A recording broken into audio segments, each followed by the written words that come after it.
My name is Dr. Kristen Mattson. My background is all in digital citizenship education and media literacy education. I talk about digital citizenship as being the intersection of technology and humanity. That means we want people who can think critically about what it means to be human in a digital age. We want students to have a variety of skills and habits that allow them to navigate seamlessly between the physical world and the digital world.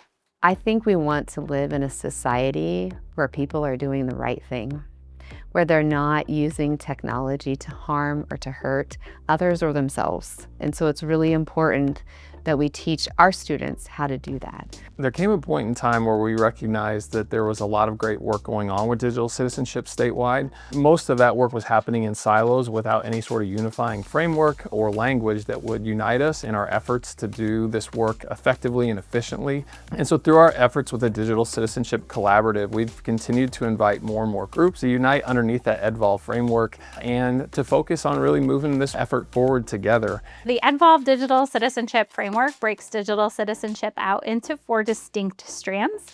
The first is digital safety. The second is media and information literacy.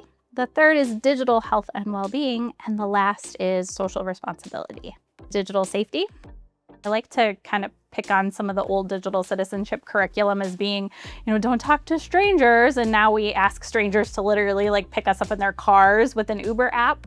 We still want kids to be safe online, but it really looks, I think, a little bit different than it used to. We aren't just asking kids to think about keeping their content private from other digital users. We need students thinking about how they're sharing content and data and time and attention with companies and how companies are commodifying all of those pieces. So we still want kids to be safe. That's still a foundation of digital citizenship.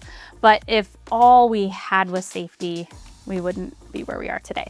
Second is media and information literacy. I talk about that as sort of the reading, writing, speaking, listening of the digital age. I have to be fluent in the language of a space that I occupy.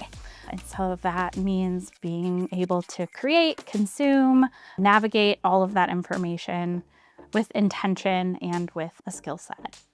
The third strand is digital health and well-being, and I really think about that strand as the social and emotional learning of the digital space. And so we used to talk about digital well-being as mostly screen time, right? Don't spend too much time on a screen. You also have to go play outside. And now we really think about how does the digital space impact my friendships, my relationships, my attention span, my spending habits, my view of the world. And so digital well-being talks about a lot of those things under that umbrella. And the fourth umbrella is social responsibility.